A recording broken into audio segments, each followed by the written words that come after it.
in working with food as a social tool, what I've seen is that there's a huge disparity in terms of connection between the producer, the culinarian, the chef, the cooks, the traditional caterers. There's a huge difference. And I made that conscious effort to actually travel this many countries to not just look at the beautiful, let's take France, for instance, the beautiful Eiffel Tower of France, or the amazing tourist attraction sites in France alone.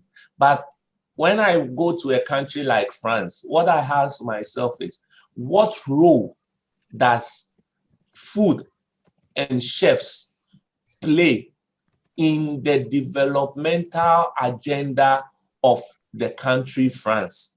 And most often it becomes clear. I mean, think about French cuisines, the pomp and pageantry that comes with it, having just a meal in a restaurant in France, and then the kind of excitement that comes with it. It's basically because of the story that goes into how they talk about the meal you are having, also the social aspect of what the meal you are having is doing. And I believe as African chefs and gastronomy sector, one critical role that, yes, the gap of development between us and other parts of the world keeps increasing, but then the best role that we can in this history or in this story is we having to see food not just from the point of making profits, but as well as a social tool. Why do I say so? If you look at a chef who connects to the farmer where he gets his raw materials from, obviously such a chef will be empowering the smallholder farmer from where he's getting his ingredients from. And obviously on our continent, elsewhere, farmers are the richest when you talk about. But on our continent, our farmers are the poorest. There are situations where farmers don't even get to know what the product they produce, how it tastes like. So as culinarians, if we decide to work in direct connection with stakeholders, especially the smallholder farmers, through that we would empower them, our businesses will grow, as well as we will be contributing towards improving the African gastronomical story. I can see that you have a lot of great ideas, but are you doing that alone? Or are you in contact with other chefs in other countries in order to, you know, build something together and do that for like maybe everywhere in Africa? Yes, so we are trying to build and work in networks. We are trying to build, we're trying to build and work in networks. And that's one reason why I personally belong to networks like the African Chefs United, based in South Africa. There's also the Chef Duville. One other advantage that I think we as African chefs need to take into consideration to improve our gastronomy has to do with leveraging on our brothers and sisters in the diaspora with the knowledge or within the culinary sector. Take you, for example, having schooled in France, the experience you have bringing it back down to Africa, using that experience together with the knowledge base we have here to develop the sector. And Chef Duville, if you know Chef Duville Malonga, is one critical person I'm quite close on some projects on.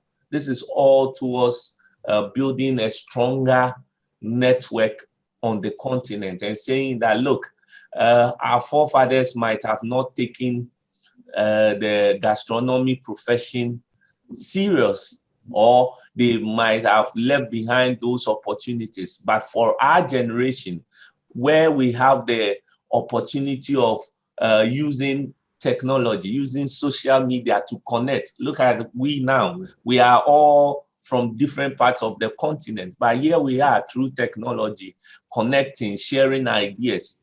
So I believe with all these tools, we are able to work together across the continent and building a strong network. That's how then we are able to stand up to most stakeholders. For instance, FAO plays a major role on the continent when it comes to food.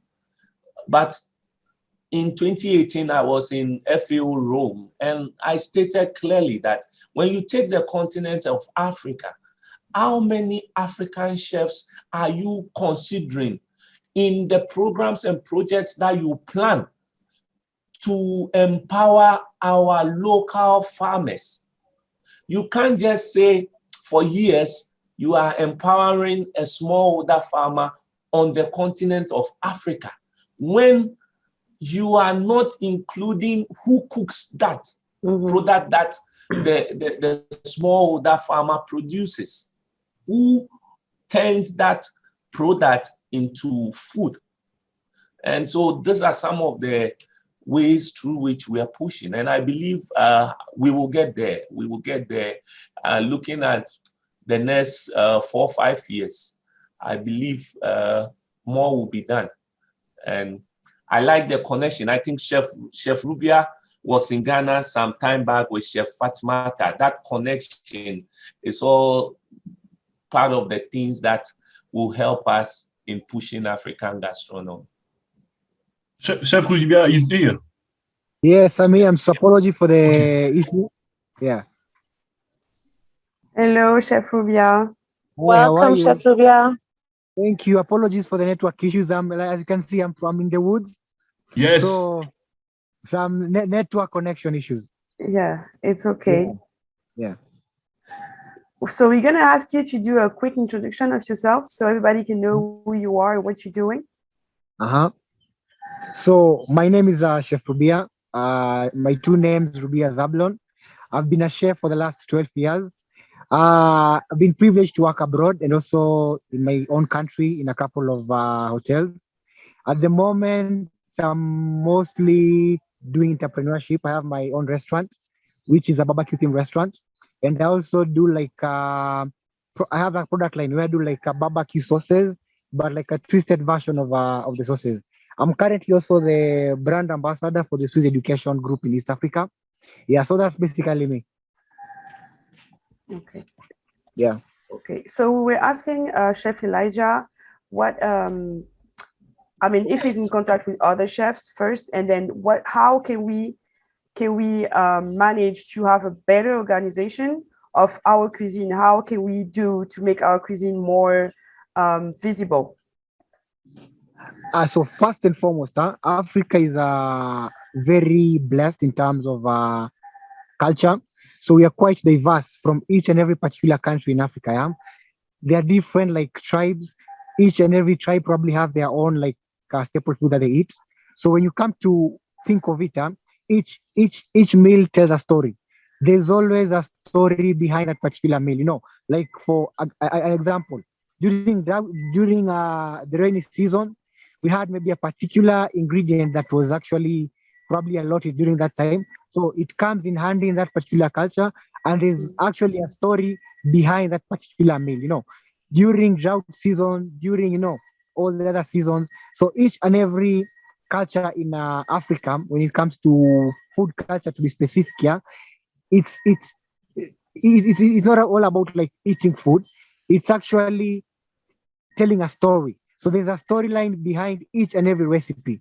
So when it comes to that, the grandma cuisine is very, very important it's a key tool for us in Africa to retain. But now I'll agree with Elijah what he mentioned. Things are changing in terms of technology, in terms of ways of doing things. So what we need to do is basically take our grandma cuisine and try to tweak it just a little bit more to give it that appeal so that we can also sell it outside, not only within Africa or within our own countries, but also outside probably the continent as well.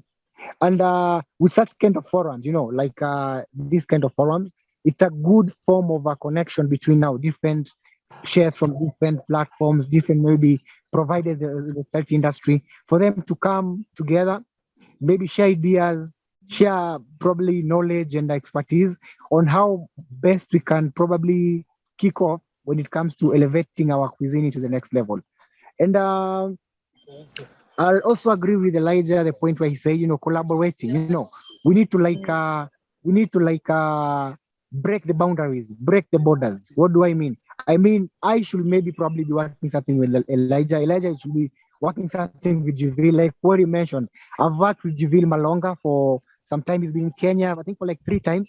I've worked with him in all the projects. I've worked with Binta at Ghana, and also I was sometimes in Nigeria. We work with a few chefs as well. So it's all about, breaking those boundaries, the borders, going, sharing ideas, executing, maybe trying to infuse, like the ideas from the West, maybe the ideas from the East Africa, and trying to come up with maybe like, something feasible, something that can be put out there and maybe portrayed to people who will actually buy that in terms of plant. And the other thing will be Africa cuisine is actually going to be the next big thing in the world, because people are tired of having the Indian cuisine, the China cuisine, the Chinese cuisine, the Italian cuisine. It's the same thing. If it's a lasagna, it's a lasagna. If it's a sushi, it's a sushi. So I think given them, like currently speaking, as we're holding this seminar, you find like most prominent African chefs. I'll give an example like Malonga. I'll give an example like Binta. They are very, very sorted out in Europe mostly, because these guys are tired of their cuisine. They want to try, they want to exploit, they want to try something different. So, I think maybe we can come up with maybe forums, try to link probably the Western world with Africa in a way that most African chefs who are prominent can go maybe there and share the ideas in terms of, creating events and creating probably experiences by now cooking our own food, our own authentic African food, but now introducing them to maybe the different palettes, because they're used to specific cuisine and specific ingredients and things. But now, once we do that, you'll find like we'll have a lot. It won't only be like a cultural exchange in terms of food culture, but it's also like a form of business. Because by the end of the day, these chefs who come from Africa, they go there to practice their passion and all that. They get paid for that. It's not something for free. And also, it's a way of now linking up with the Western world and try to also link up in a way, like Afrofusion, linking up our cuisine with probably a few of their dishes to give it like a different kick, a different vibrance, and a different approach in terms of doing things. So same in regards to that, we do the same thing. We also look for technology in terms of appreciating and acknowledging that things are actually changing. We can't really like have like a 360-degree turn, yeah? But at least try to conform to the new norms and new changes and new diversity and ways of doing things, so that also when we try to portray our food culture to the outside world, they can also appreciate when it comes to the value of it, in terms to the appearance of it, and in terms of probably the story behind that particular dish. I'll give an example as well. I had gone to Italy some time back, and I made for them some nice dish. Our local food is called pilau. I know Chef Abdallah I see is in the house, is in the seminar. He knows what I'm talking about. So it's like a form of Kenyan, it's like jollof, but Kenyan version, yeah, of pilau rice, yeah. So, those guys actually love that, and we tell them when we're eating this, we actually like, like dining on a mat, like what Chef Binta is doing. We actually put a mat on the dining place. We sit down, we wash our hands, we dig in one whole big plate, like that's how we eat. We enjoy. And that's why you find like most of our African heritage culture, when we cook food, we don't just cook food, for our family. For us guys, I don't know about the Western side, but for us guys in East Africa, in Kenya, we believe whenever you cook, you always cook extra, just in case you get, visitors who can walk in and stuff. So you don't cook only for your family. Yeah, it's the same, yes. You don't only cook for your family. You cook for even visitors probably who will just come and maybe walk in and, come to visit and stuff. And we don't believe in like eating meals by yourself. We believe in sharing meals. The merrier when you guys are sharing a meal and you're eating. That's the beauty about eating. That's an experience. That's where you share ideas, you talk, you exchange minds and ideas and all that. And you find like the food culture generally in the world is very powerful. That is what brings everyone together. You'll go to somewhere probably where there's a different internationals, they're different, people from different backgrounds, different beliefs, and different probably ways of life, but they'll always come and sit down in one table and share a meal. And that is where you find us as a chef. You can have one plate of food that you're serving to a client, but maybe that particular plate is having probably, it's like you're serving the world in that particular plate. Because I'll have an ingredient maybe from Ghana, I'll have an ingredient maybe from Zimbabwe, I'll have an ingredient maybe from Kenya, So it's actually bringing that African food culture in one plate. So that's the focus where we should actually be heading to. How we can try to get this food culture from the different parts of Africa and try to combine them to have like a unique style of doing things where you'll be having like a particular meal on a plate, but it's actually telling stories of maybe over 10 different countries within the African continent. Yeah. Thank you, Chef Rubia, for this intervention. I would like to listen Chef Abdallah, because Chef Abdallah is a good example of the association between the chef. Chef Abdallah, yes. Can you give us your opinion, please? Yeah, good morning. Good morning or good afternoon to those who are in Kenya right now, but the other people. Thank you, Chef Rubia. He's my colleague in Kenya. My name is Chef Abdallah, and I've been a chef for over 25 years. I've worked in different countries across the globe. I was born in Kenya, raised in Kenya, studied in Kenya. And then I left the country and went and worked in the Middle East. I've worked in Canada, in the US. And then I came back to Kenya simply because the company that I was working with, Fairmont Hotels and Resorts, they decided to open hotels in Kenya. So I came down and I started with the team, the Fairmont team from Canada, to come and set up the hotels in Kenya, which was successful. I can see my colleague Don Gizu are there, Chef Don, a very, very close colleague of mine. We work together at the Fairmont Hotels, and I'm proud to see them moving up the ladder. I left the kitchen for a while and moved into management, and I became the food and beverage director. And I think that's one thing that we also need to do. Most of us chefs, we have the passion for cooking. I still have the passion for cooking. Currently, I still cook. I have my own cooking shows in Kenya and East Africa featured on TVs. And that's what I do nowadays. I'm no longer employed. So I employ myself nowadays. So cooking is one of those things that you can do and sustain yourself as an individual without looking for a salary. That's one thing I always tell people. I said, the difference between, in education, the difference between talent and just regular education is the fact that when you have the talent, you have the skill. You can use your hands, you can use your brain. The difference between somebody who goes to study business management, and with due respect to the guys, the business managers and everybody, and a chef, say for example, is that the business manager at the end of the day, when he graduates from the university, he has to look for a job, whereas the chef can employ himself. That's one thing that we all need to understand and impart this knowledge at the beginning of the training for the chefs. Sadly enough, most of our chefs who go to culinary schools nowadays, they want to graduate and join the hotels. There are very, very few jobs in the hotels right now, especially right now with the COVID, there are no jobs at all. So we need to, and Chef Rubia is one good example. He's just told us about him becoming an entrepreneur and starting his own sauces and everything.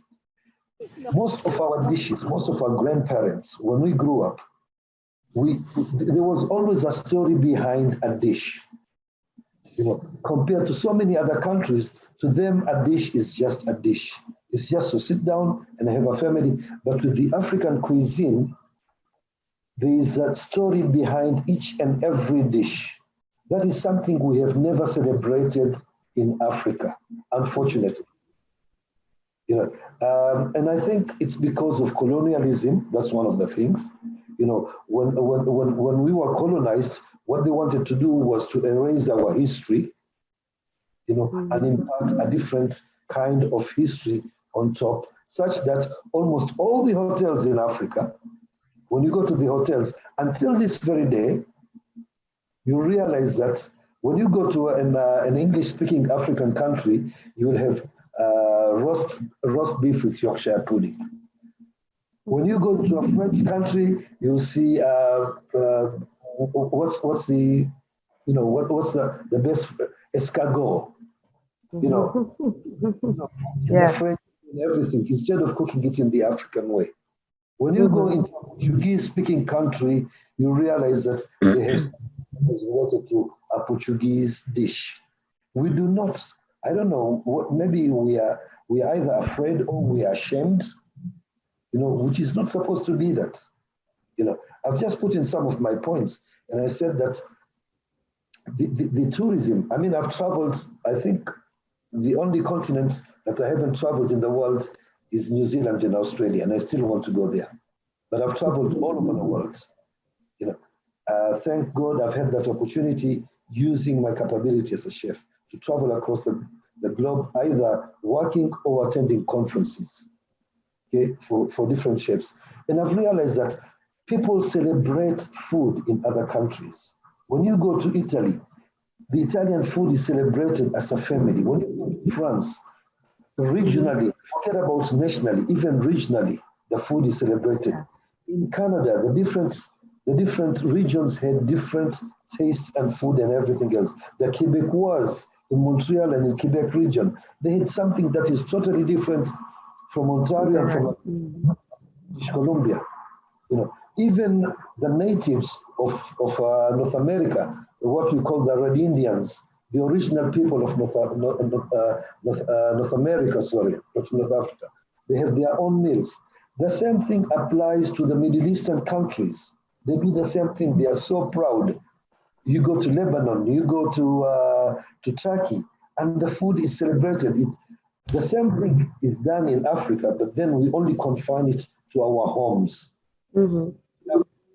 Of putting it out into the hotel, either because, and no wonder actually, and with due respect to the chefs, to the foreign chefs who are working in Africa, though most of them, when they come to Africa, they only come for holidays. They don't come to cook. You get a position as an executive chef as a foreigner, as a non-African, and you come to Africa and you stay there.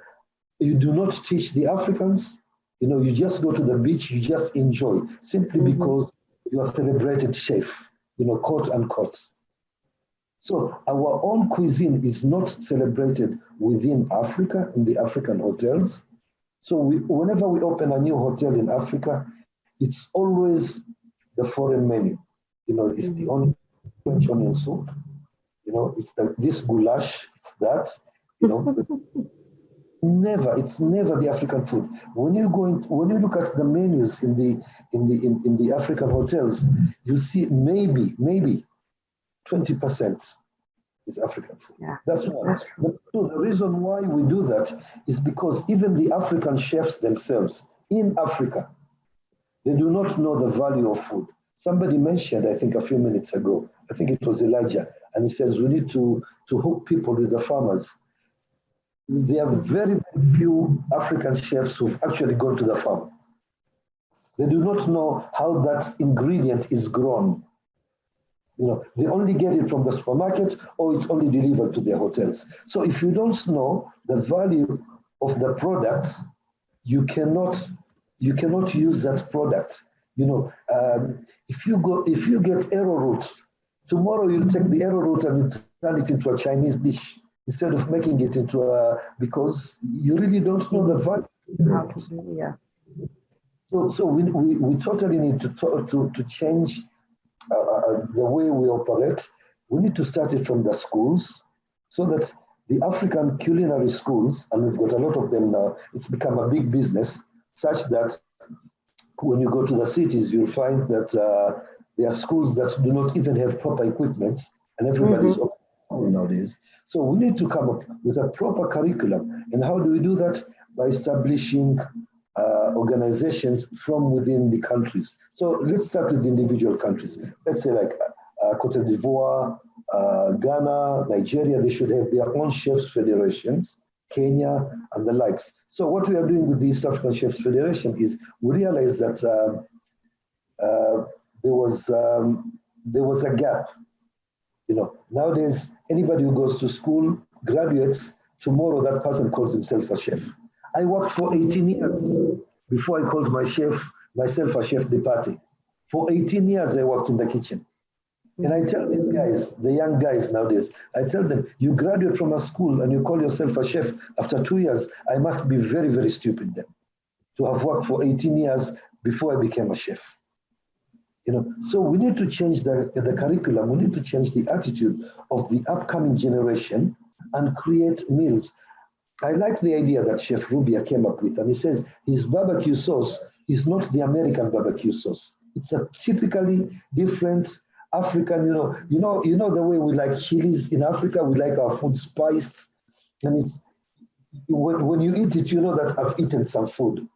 Unlike the other dishes whereby it's just there on the mouth and then 5 minutes after. But the African food, 2 hours after you've eaten the meal, it's still in your stomach and it's talking to your stomach. So we need to change the curriculum from our schools, the subjects that we teach our students in the culinary schools, and try to impart some African cuisine into them. And then we continue with, we support ourselves with the social media, and we have these handles. I think there's a very, I normally watch the Chef's Manifesto, and it's a very big social media group, Chef's Manifesto, but very, very few Africans in there. So why don't we start our own African Chef's Manifesto, so that we are always, on a weekly basis, we have somebody talk about, because, when I talk about yam that is grown in Nigeria or in West Africa, when I go to West Africa, I tell them, I said, give me this food. I was in Nigeria once, because I worked for the airlines. Sorry, when I left the hotel industry, I went into the airline kitchens now. So that's why I managed to travel across the world. So I was walking into any airline kitchen, creating menus for them, and at the same time also auditing their hygienic standards. And one thing I realized when I was in Nigeria, the guy told me, they said, we normally cook the skin of the cow. Like, what do you mean, the skin? We normally make it into drums. In Kenya, we make it into drums. And most of the other, but this chef, this was in an airline kitchen, but it was a chef who said, I want to cook you something that you've never tasted in your life. And they used the skin of the cow and made me a dish. And I was impressed. And here we are in Africa, we throw away all the skin. I couldn't understand, so we have so many things that we can use and influence our culture and bring up our culture and do many, many important things. I hope this would be one of the initiation, all of us in Africa, we initiate our kids. When you get into adulthood, you have to be circumcised at a certain time.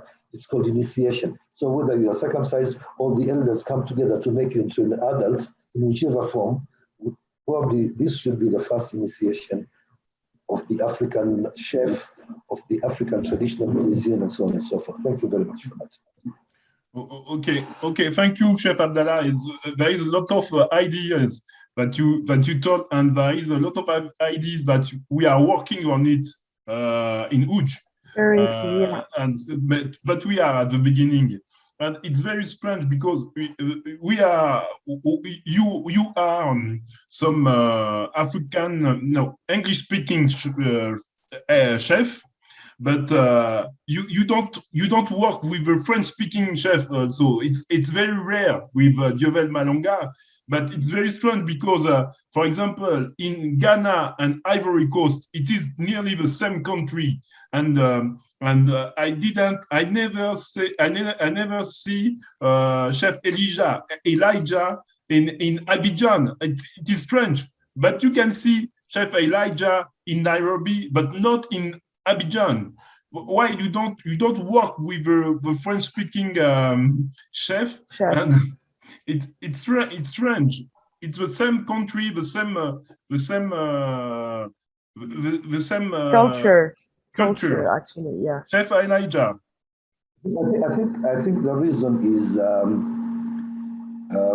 we don't know each other. We have no connection. Yeah. We have no connection. And I'll give you a good example. You asked a good question. I've been to Abidjan. I've been to Benin. Okay. I'm just looking at some of the French countries. I've been to Senegal. When I was working in the airline industry. Okay. And I've been in the kitchens there, but nobody took me in the kitchens when I was in those countries. Nobody said chef, and they knew that I was a chef. Because whenever I got into their kitchen, I said, okay, get me the ingredients. I want to create the meal. This is what this airline is going to have. So they knew that I was a chef. But nobody told me, chef, can I take you to the market to go and see this? Chef, can I take you to this African restaurant to go and see this? I was afraid of something of the sort. But when I went to Bangkok, the first thing, I remember I was at Bangkok Air Catering Services. The Thai people, they told me, they said, would like to take you out to eat. Because they knew that I was interested in food. So they said, would like to take you out to eat. And they took me to, Bangkok is famous for street food. Everywhere you go, it's just street food. And they took me to the streets and I enjoyed the best meal.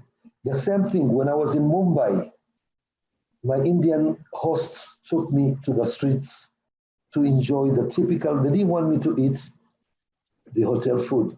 They said, let's go there. And I'll tell you the good thing about that. I'll give you a good example. When I was in Dubai, when I was working for Fairmont Hotels, we had to open a new hotel in Dubai, Fairmont Dubai. So we were looking for Indian chefs because one of the restaurants in the hotel was an Indian restaurant. And somebody told us, he said, if you want the best chef, go and get them from the streets. Don't get them from the hotels. So when we went to India, we started walking around in India in the streets, tasting that food. That was the best food. So it was easy for us to come with those people. All we needed to do was to teach them about hygiene in the kitchen. The same thing in Africa. I think we need to start looking at how can we empower some of these people. And I like the idea. Next time I come to West Africa, believe me, I travel a lot, and I'll get in touch with you. And maybe I even come and cook and shoot my cooking shows in West Africa. We need to do that. So we're waiting for you, Chef Abdallah. We're waiting for you. I think we need to do that. We need to. Anybody who wants to come to Kenya, you can come. Come to Kenya. We'll provide you with accommodation in our houses. Most of us, Rubia, Don Githua, I'm sure Chef Don has gone out right now, and so many of us. But we will share that, and we can go into the television and say, we are expecting a chef from this country, and we would like to come and show this. Because a good example is like in Kenya, we have our TV shows, and there are so many people who do it. But every day in the morning, Chef Rubia knows, Citizen TV in Kenya, every Thursday morning, they have a breakfast show, and they show something to do with cooking. And every day, it's sausage, it's an omelette, it's potatoes, it's the same dish, on and on and on, such that I stay away from TVs nowadays. So I said, I'll make my own, and then I will sell it. He said, rather than go there and do the same dish, and how many times can I make a pizza? Yeah. You see? So we need to sit down together, guys, and you know, come up with a concept and say, how do we invite each other? You know, how do I get somebody from Ghana to come to Kenya? How do I get somebody from Ivory Coast to come to Kenya? How do I get somebody from Senegal to come to Kenya to come and showcase their food? We will take you to the schools, because we have the culinary schools. We can talk to the schools and say, you know, we have a very big hotel school, two of them actually, Boma School and Utali School. So Utali School is managed by the Kenyan government. It teaches people out. It's funded by the Kenyan government. We can tell Utali College, you know, we've got a chef from West Africa who's going to come and teach you something about West African cuisine. Maybe we need to start from there, and vice versa. You guys say, you know what, we've got Chef Rubia, we want to bring him to West Africa, and we want him to go to the schools. We need to focus on the schools first, because they are the future. Yeah, that is true. We are currently working on bringing us together. So yeah, we're working on that with Oodge. Chef Elijah, are you still there? We would like to know your opinion on what Francis says. Why there is no communication between English and French-speaking countries, even when we are like neighbors. I hope you permit me not to blame our colonizers, the colonial master, on that. It's true, and it's one thought that runs through a lot of occasions. It's easy for me to connect with Nigerian chefs than chefs from Togo, Benin. Meanwhile, I would have to pass through, if I'm going by road, I will have to pass through Togo and Benin. So the language barrier is one key role, and that has created some kind of disparity over the years. Recently we visited, just about 2 weeks ago, we visited Togo, wanting to run a project there. It was so difficult to be able to get the stakeholders there, because one, just for the fact that I'm from Ghana, you go to their departments, government agencies, and it's more difficult than someone coming from Ivory Coast, coming to Togo to do the same thing I'm doing, or someone coming from France to Togo to get the certification, the necessary document. For me, I start thinking about it. If we really want to open up, these are some of the key areas we need to start looking at, because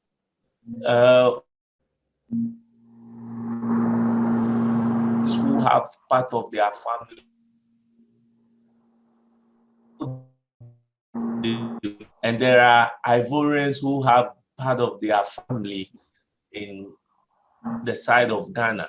So language shouldn't be a barrier. And I mean, look at what we are doing now. When I first came into contact with Oodge Guide, I felt, most of your programming is in French.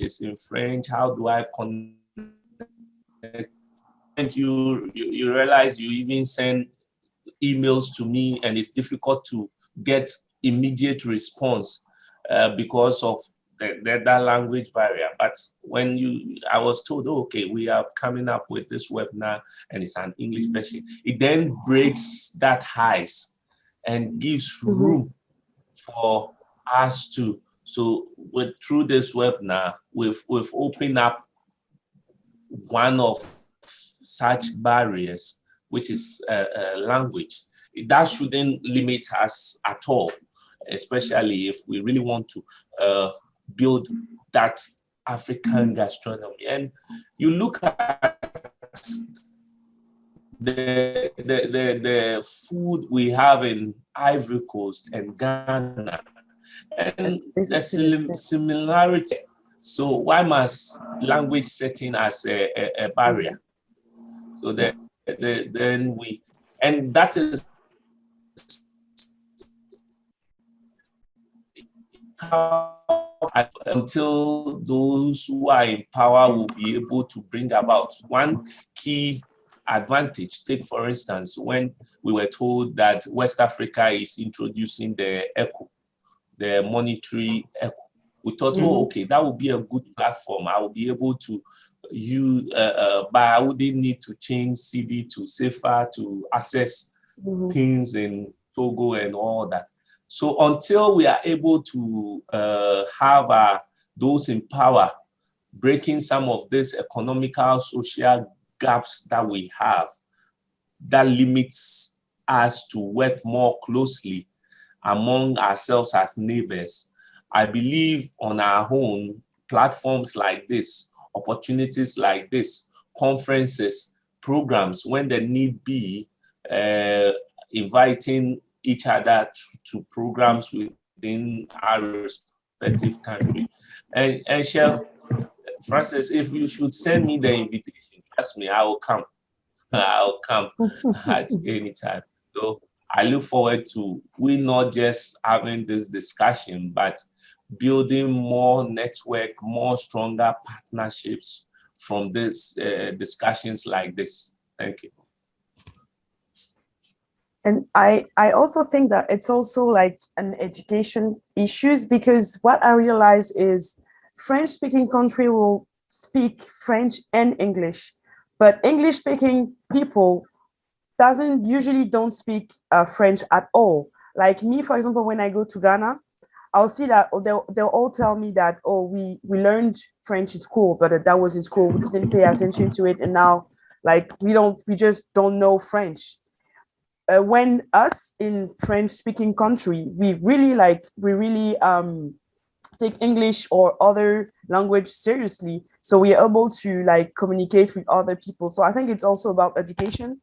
Maybe in those schools we are talking about, the schools we want to build for culinary and stuff, this is something that should be mandatory. Maybe having 2-3 languages, like learning 2-3 languages. Yeah. I think one of the regrets I've had growing up in school is not to learn French. We were taught, but because we didn't get the understanding of how this important language will be of help to us in the future. That was where, so today, when my child comes home from school and tells me, Daddy, we were taught French, I tell her, take it serious. It will help you. When you grow up to a certain age, you would then understand why you are being taught. And it's true. When you look at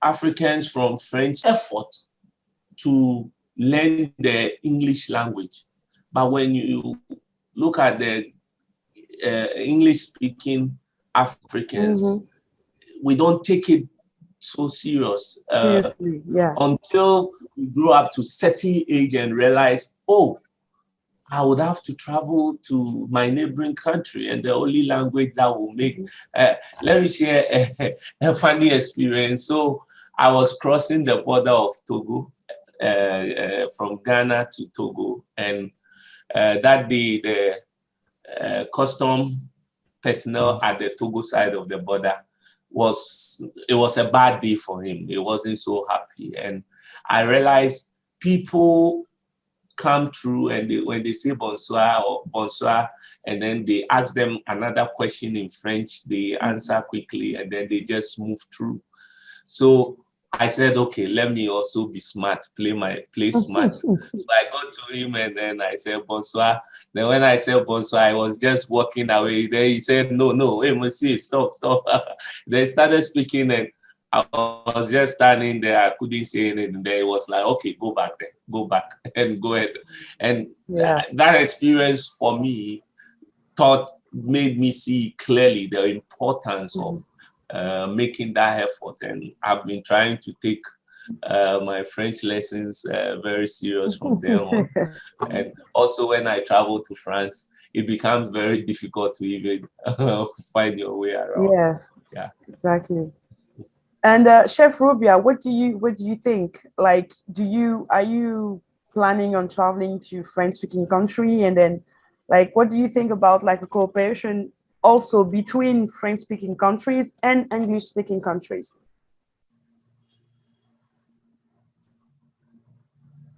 I think I'll agree with maybe.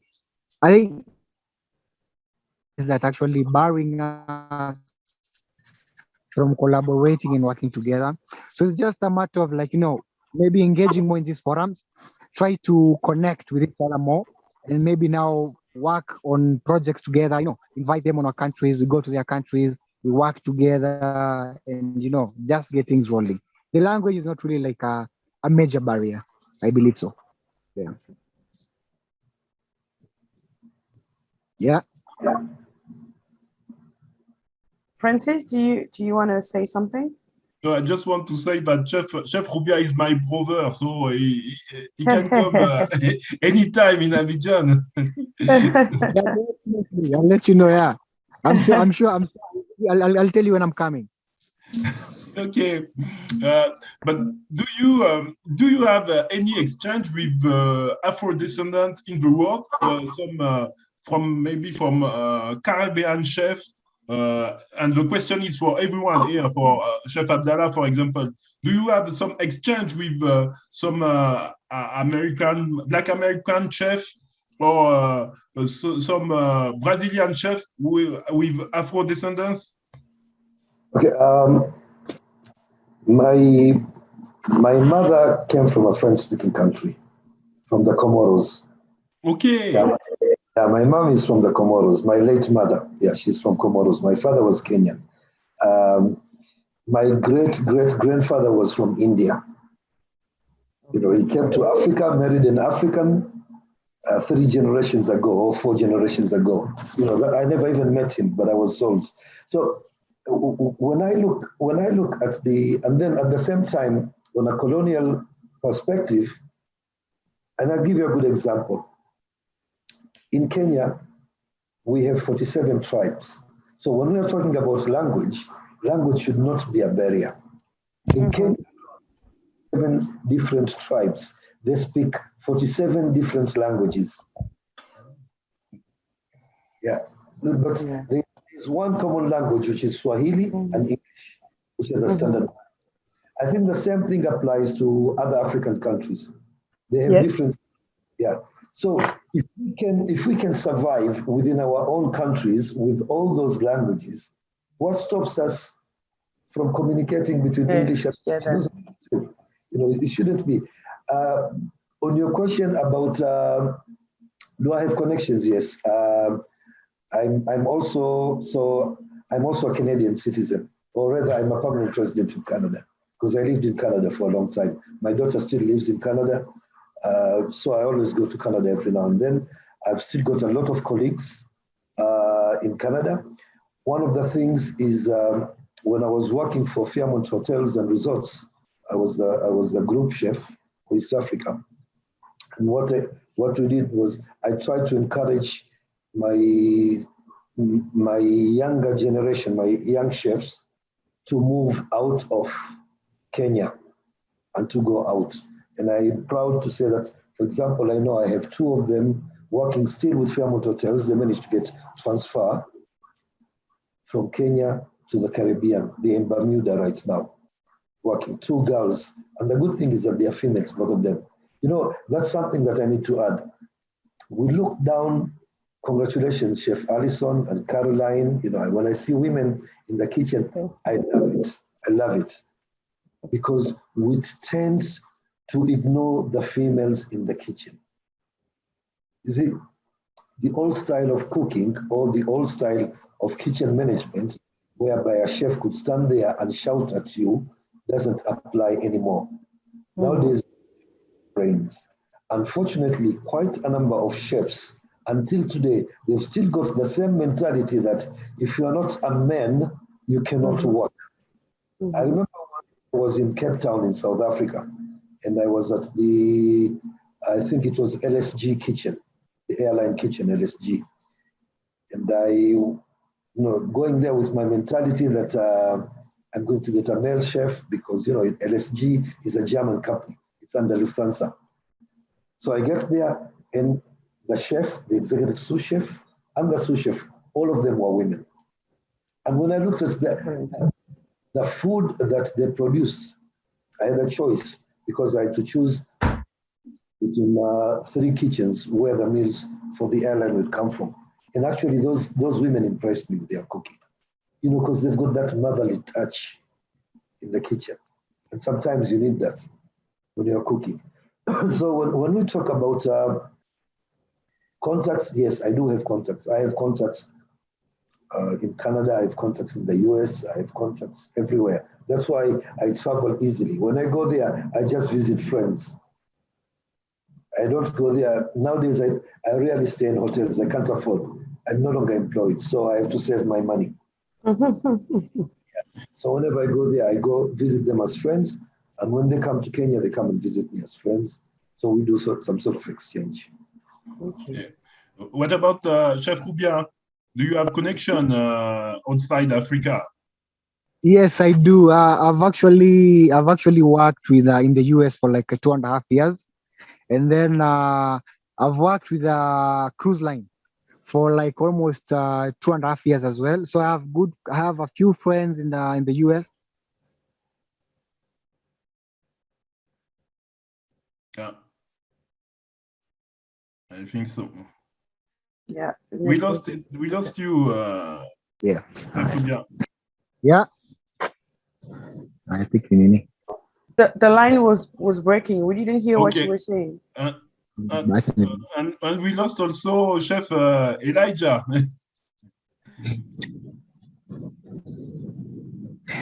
Okay, so by bundle. But Chef Rubia, what are you doing in the forest? He's looking for food. Maybe this is not part of this conference. You see, our parents used to go to the forest to look for food. Yeah, that is true. So maybe Chef Rubia has gone back to the old days. Chef Elijah had to go. He excused himself, saying that he has an emergency to run to, so he left. I see somebody like Chef Kiarie, and he's based in Qatar. He told me that he's based in Qatar. And right now, there's a lot of young African chefs. I don't know, maybe not from West Africa, but from East Africa. There's a lot of opportunities in the Middle East. And they normally hire a lot of Kenyan chefs and both. So I don't. Do you have these opportunities from West Africa? Because maybe Chef Kiarie could tell us his experience in the Middle East. I'm sorry, I didn't hear the end of your question, Chef Abdallah. Can you? I said the Middle East has offered an opportunity right now to a lot of African chefs. 1, to work in the hotels, and 2, also to start African restaurants in the Middle East. If you go to Dubai, if you go to Qatar, there's a lot of African restaurants that are coming up right now because there's a lot of Africans working in the Middle East. So they are trying to tap into that business. Have you been approached by some of these Middle Eastern countries to start some of those projects? And I see Chef Kiarie, who's who's on right now here. He works in Qatar. I don't know if he can tell us something about that, because those are opportunities that we can send people out there also. I don't know. Chef Kiarie? I don't know if you can hear us. He needs to switch on his mic. Yeah, he's switched on his mic. Okay. Yeah, I can hear you. I can hear you. You find like in Qatar and Middle East, we have like as we are young chefs in Kenya. So you find like in Kenya, the hotels in Middle East, they're hiring chefs from Kenya so that they can upgrade them, and then they provide a training environment. And then after that, like for me and my friends, we have started like baking cakes, making like home catering for some people, and because we have some connection with friends Arabic. So you find I can cook, someone can call, hey, can you cook for me like Kenyan food? So you find you go, you cook for him, you say, and then like I've written a message actually, and then he say, why is this food not internationally known? And it is very sweet. So even you find that you lack words to say because we don't have that. It's like we don't accept ourselves we can be in the market as the African people. We don't accept ourselves like we can be in the market. So if we can pursue ourselves and we support each other. Like for me, I give you my Kenyan food, you give me your food, and then we promote each other like that. Yeah, I guess we can come to the top. Yeah, and then we can win. That is also an interesting point of view. Yeah, I think Chef Kiari is right. I mean, we also have to like be more open to each other, because I have a personal experience. I went to Ghana. I think that was at the beginning of the year, and I went to a traditional Ghanaian restaurant who is doing traditional Ghanaian food only in a buffet. So at the end of the lunch, I asked to see if I could see the chef. But then the guy I was asking to, he looked afraid, like, oh my God, I can't go and then tell the chef that somebody wants to see her. That's because that was a woman. Like, he really looked scared. And I was with my cousin, I was like, this guy will never go to the kitchen and tell the woman that I want to see her. It was like the woman was like feared by everyone, so no one can go and tell her that somebody wants to see her. And I was like, this is sad, because I wanted to talk to her, maybe tell her about Oodge and, have her experience and then maybe share experience. So I think we also have to be available. We also have to be open to each other so that we can like better communicate and then better like be together and do something great.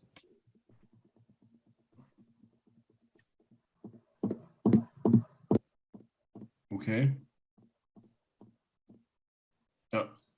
Addison? I think we've lost our two panelists. Hello?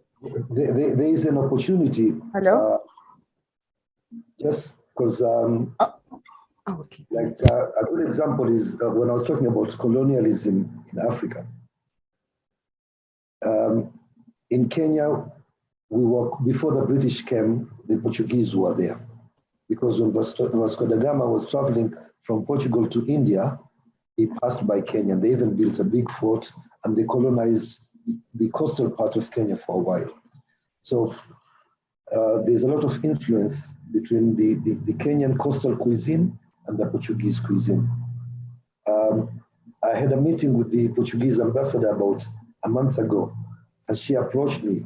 What the Portuguese embassy did was they went to South Africa and they made a fusion of Portuguese and South African cooking and created both digitally. Nowadays we need to stop about cooking books, because nobody buys cookbooks anymore nowadays. Everything is digitized because people want to see, they want to see the person who's making the food and so on and so forth. So that's why I even went into the media industry. Nowadays I'm starting my own media company to be shooting cooking shows, and because you can't put it in. Somebody told me, why don't you write a cookbook? I said, who's going to buy a book nowadays? Because everything is, you can get it on YouTube or on the media. So what the ambassador told me is they want us to start digitizing all the recipes from the Kenyan coast that were influenced by the Portuguese and the Kenyans together.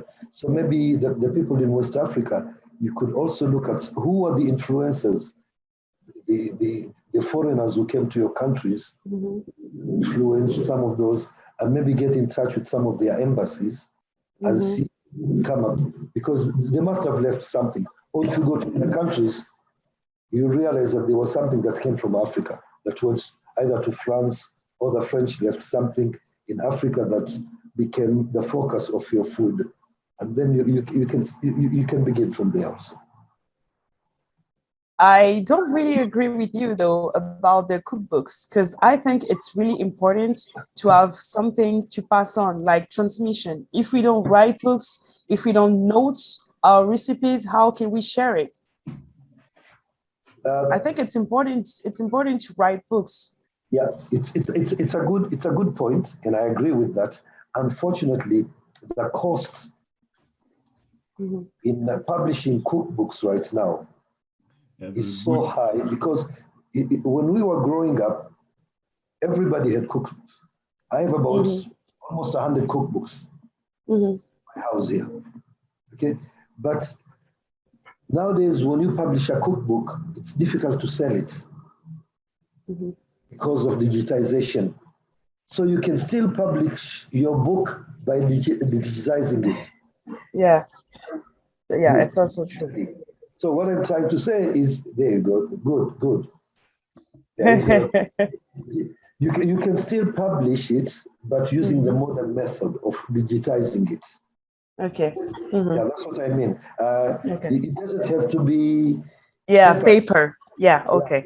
After all, paper is also, we are cutting down on trees. So let's try to save our environment also.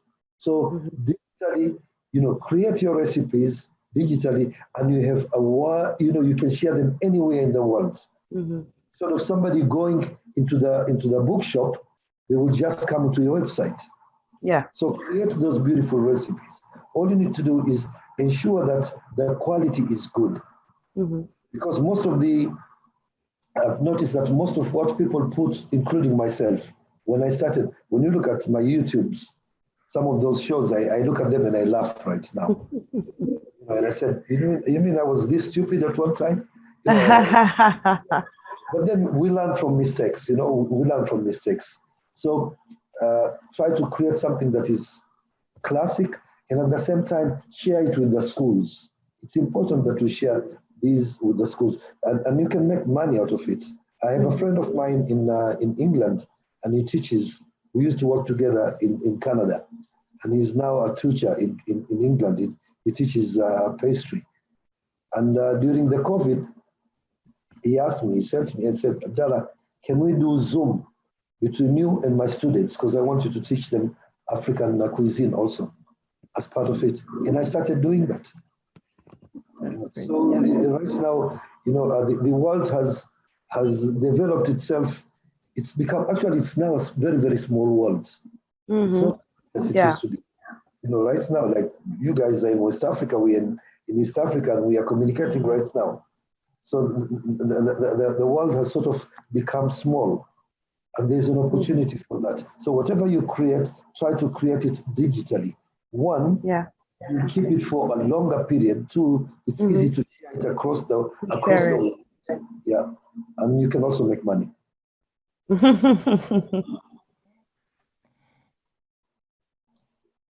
Chef Rubia.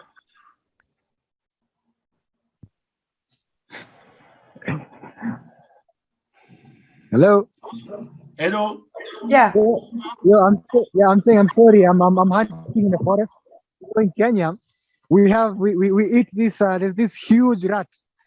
It's called kazora. I know Abdallah will relate to that. It's called kazora. So we normally hunt it and eat it. So I'm in the middle of the hunting, and so the internet people. So when I see the rat, I run after. They eat rats. I don't. Okay, yeah. Like I was saying initially, I used to work in the US and I used to work in Europe as well.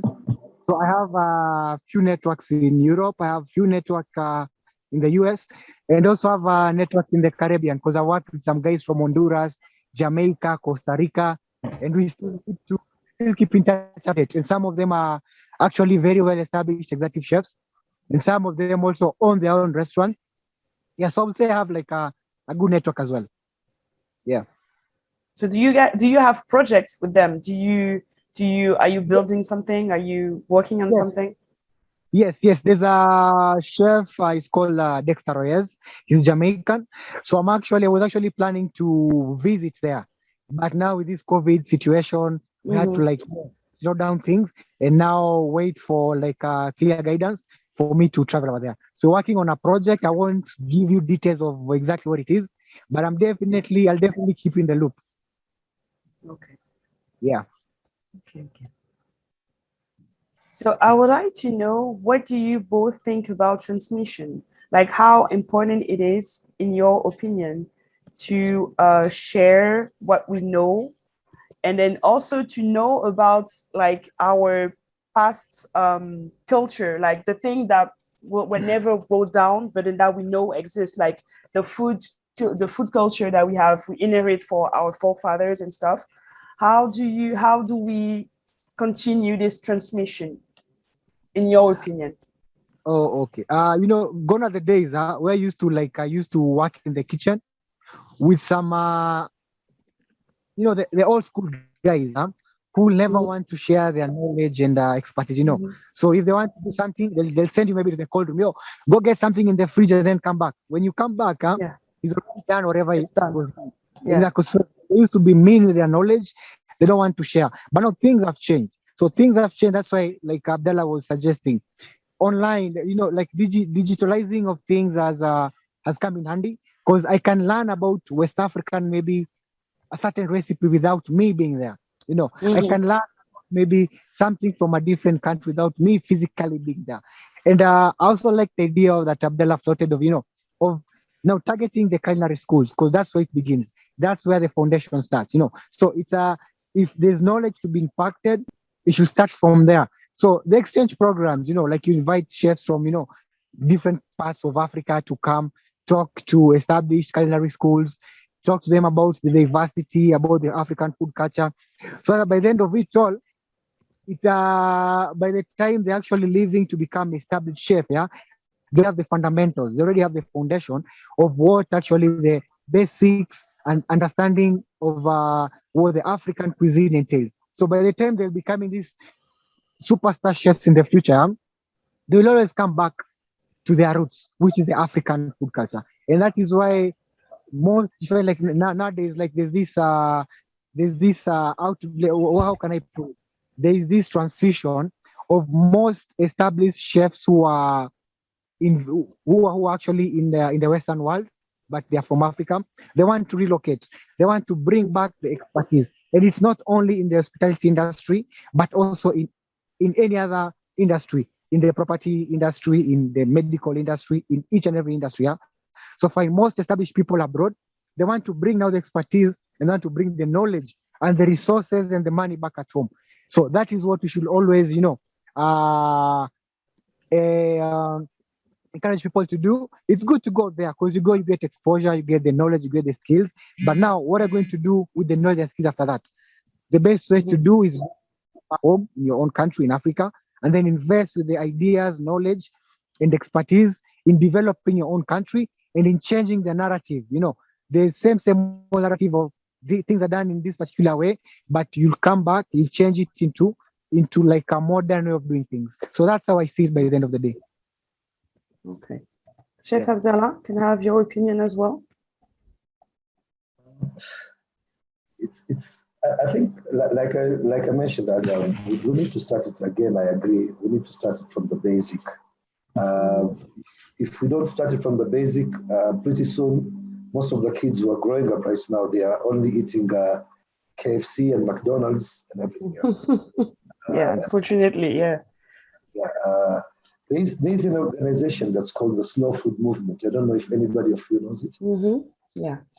De la Madre. So what the Slow Food Movement does is, and I joined them in 2008. Because of COVID, they haven't had conferences. But what they do is they try to have sustainable, old style of cooking. Yeah, that's why they call themselves slow food. They don't like fast food. They like slow food, indigenous style of food. And they normally have a conference every 2 years in Turin, Italy. And they also have branches in different continents. I know in East Africa, that's how I managed to contact them. And in 2006, when I first joined them. And every 2 years, they used to invite me to their conference in Turin, Italy. They normally have about almost 10,000 attendants. It's in a big stadium, and they pay for everything for you. They pay for your ticket, accommodation, everything. But what they want you to focus is on the traditional foods. And whenever you go to these conferences, to their conference, you have to go with their own ingredients, authentic ingredients. And maybe if we try to go into their website, and then we could start from there, and we come together, because I know they've got a lot of chefs from West Africa who also do traditional meals. But if we don't want to go that way, we can start our own also and focus on traditional recipes, sharing of traditional recipes. And then you try them, you say, probably won't be able to taste because you're in West Africa, I'm in East Africa. But then you can just give us comments on what it was like. That's and we realized that it was the same. Chef Rubia talked about jollof and pilau. Yeah. The only difference is that probably the spices. Yeah, too much spices, too much. Compared to pilau, which is not red in color, we don't use tomato paste into it. We don't use tomatoes in there, but it's almost the same. When you go back to history, you realize that even the people who are now in the East African coast, the Bantus, they actually migrated from West Africa. Yeah, my own people, my African lineage, immigrated from West Africa at one time. You go back into history, because apparently there was nobody on East Africa, and everybody came from West Africa. They moved into East Africa. So we have those connections. Let's continue. Let's such a forum not be once in a while, but frequent. And then I was just about to type that everybody who's right now who's participating, let's share our social media pages and we keep in touch. I always go to the market. Day before yesterday, I was in Mombasa. Mombasa is the coastal city in Kenya. And I was in Mombasa and I went to buy dried salted fish. And I mentioned on my Facebook page and my Instagram page, and I said, I don't think there's a lot of chefs who can actually cook this fish, because cooking that fish, you need to have the proper knowledge to cook it. Otherwise it will be tough, it will be everything. This one has been dried in the sun, So very few, they don't teach that in cook schools anymore. Which is unfortunate, because that is what we eat when we go home. Yeah. So why should I eat something that is foreign to me rather than teach those schools? So maybe let's go back to the schools. Next time when we have such a forum, maybe invite some of the culinary instructors to come and talk about why don't they teach African cuisine in their schools. That should be a question we should ask them. I think it's not even something they do on purpose. It's just that I think they don't know. Like, the problem is, like you mentioned earlier, we ourselves don't really know our cuisine, our ingredients. So even when I wanted to like do culinary, I went to France, because here in Ivory Coast the school weren't good. So I had to go to France, learn first the French way. Then I came back here, and then I used what I knew from my mom and so on. So I think it's just like they just don't know the ingredients. They don't, like you said, the dry fish, they don't know how to do it. They don't know they don't know how to teach those things. So they teach only what they know from the books, from the TVs and those stuff. And also I think the facilities, that was going to be my next question. Actually, we all agree about the fact that schools are important. So what can we physically do to help them? Because what we see right now, that they lack equipment, they lack maybe good instructors. Like there's a lot of things that are missing. What can we do to help that?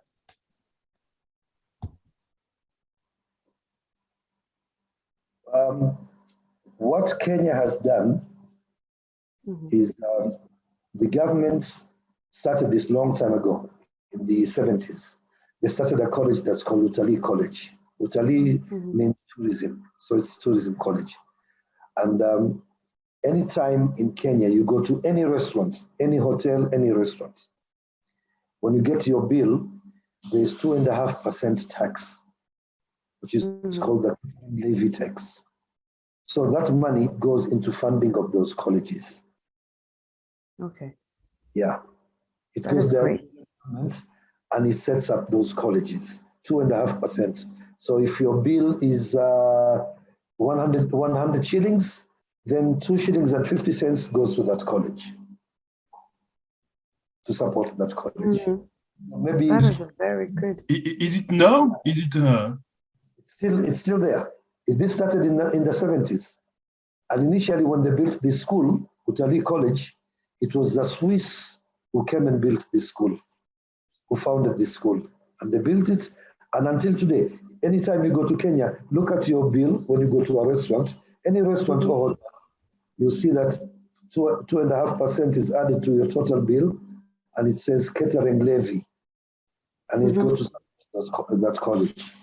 And is it used? Are the school in Kenya like, well? We hope so. What? When you go to that school, you don't pay school fees. Okay. Yeah, the government pays your school fees to that school. It's no. Currently, they have, I think they have about, there's one in Nairobi, there's one in Mombasa. Yeah. So as a student, when you get it's like you get a scholarship to go to that school. Okay. Yeah. That is a great system. Yeah, that's one thing that you guys can ask your governments to start, and they can contact the Ministry of. No, because it's developing your own tourism. Yes, you're right. Yeah, and it's in the Kenyan law. It's in the Kenyan law. Oh wow. So, yeah, it's in the Kenyan law that you have to pay 2.5% tax when you go to a restaurant or a hotel. It's there. You know, if I had a receipt right now from any restaurant, I would show it's 2.5%. It's written there, and it goes there. That is awesome. It's awesome. Yeah. So maybe you can sit down with your Ministry of Tourism and start telling them that it works in other countries. You know, so that's one thing. The other thing in which we can do is to look for NGOs. So when you try to get NGOs and you do a presentation to them and you explain to them that we need equipment to start these schools. So it should not be a profit-making organization. Yeah. Then the NGOs will support you. They can support you by putting up the equipment and everything. But even when we go into the equipment, let's not forget our own traditional equipment. Yeah, of course. Museums. So people, 50 years from now, you can tell them that my grandmother used to pound the yam using, that's a thing that is reshaped. That we call, in Kenya, it's called kimo. Okay. Yeah. All right. You can try that. Thank you for that knowledge, because I really didn't know about that. This is a great system that we can try to implement here. I think we are nearly at the end of the conference, and if the public, if they want to ask a question, I think it is a good moment. And I have a question from Facebook. It is from Omukweyi Eve or Eve. How can we first make our own people appreciate our cuisine? before making the rest of the world appreciate it?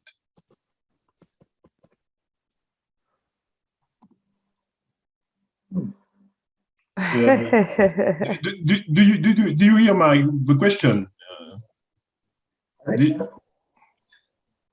You know, somebody have an answer? Traditionally, we already appreciate our own cuisine. I think the challenge is that we are afraid of introducing our cuisine into our restaurants. Mm-hmm. You know, and let me give you a good example.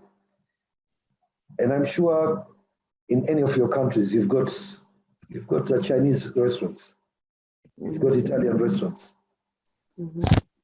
You've got all these fancy McDonald's and everything. Why don't you have an African restaurant? Mm-hmm. One of the famous restaurants in Nairobi is called Ronaldo. And what Ronaldo does is they cook traditional African food.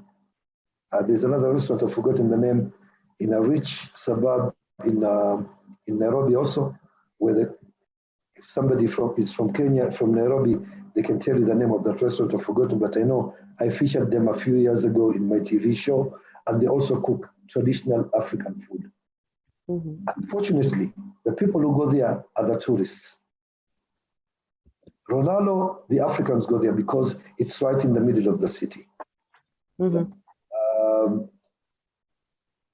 I was in Mombasa, my hometown, the other day, and I found that the Arabs, they've started an authentic Arabic food where they cook under the ground. The meat is cooked under the ground, so that it's so tender and everything, and people go there. So I think it's a risk. It's a risk, but when you do it well, then you can succeed. You do it well, you can succeed.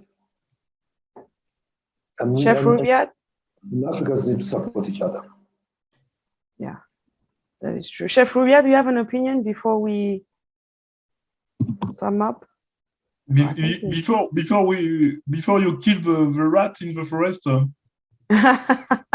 I think he's still hunting. I'm back.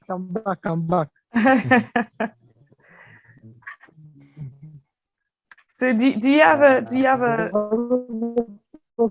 again, please? Francis, can you tell the question again, please? He asked. Yes. How can we? Sorry. How can we first make our own people appreciate our cuisine before making the rest of the world appreciate it? We normally say charity begins at home. So we should emphasize on the need to first promote our own before we actually take it to the next level, and also encourage, maybe create like a market for that, so that by the end of the day, if someone has like a Kenyan kind of themed restaurant, he'll get traffic for that. He'll make business of that. So by the end of the day, even if we push people to help promote that, we need to first create that awareness. We need to create that sustainability. So that if it's something that someone can do, what is the long-term gain by the end of it? What is the long-term gain? So long-term gain in terms of, even if for the future generation of chefs who come and invest more on our African cuisine food culture, it's something that would also be sustainable for them. Like in terms of business, it should make sense for them. So the whole point of making sense at the moment right now, it's first creating that awareness of what we have. We create that awareness of we are quite diverse. We have like a very good, rich, organic food culture in Africa that we need to embrace and promote before we rush KFC and the McDonald's, and those kind of things. So that's basically, I think it's more of the awareness, and now more of such kind of forums, more engagement, more exchange of ideas, more, activities, more of that. By the time we realize, at least there's something happening that is making sense. We might not probably be the people who benefit from this, but maybe the next generation will have actually maybe laid a good foundation for them to benefit from the ideas that we had contributed in the long run. So that's how I see it. Okay. Okay. Okay. Allison, I think we are at the end of the conference, and I think maybe the last word for every panelist, Chef Abdallah, and after Chef Rubia. What is the question again? No, it's the not last the question. Word, just we are at the the last end. word to say bye-bye to everyone, and about the topic also. We are at the end. I think we should be having more forums like this. This is congratulations to you guys and big up for organizing this. It's a very informative and a good start for us guys to change the African food culture and the African narrative by the end of it all. And we just keep safe. Let's keep it Africa. Let's keep cooking, and we just work more on changing the African food narrative. Yeah. Okay, Chef Abdallah. Thank you very much. I think it was a good opportunity, and Karibuni Kenya. Welcome to Kenya. Okay, we would like to thank you for your time, all of you. Thank you for your participation. And like Francis said, we have a lot of projects coming. So you should keep in touch with us and then stay tuned, because we have a lot of things coming. And then we hope that you all will be able to come visit us. If it's not now, maybe in a year or a couple of months or something, because we'll be really thrilled to have you here. So thank you very much for your time and for everything.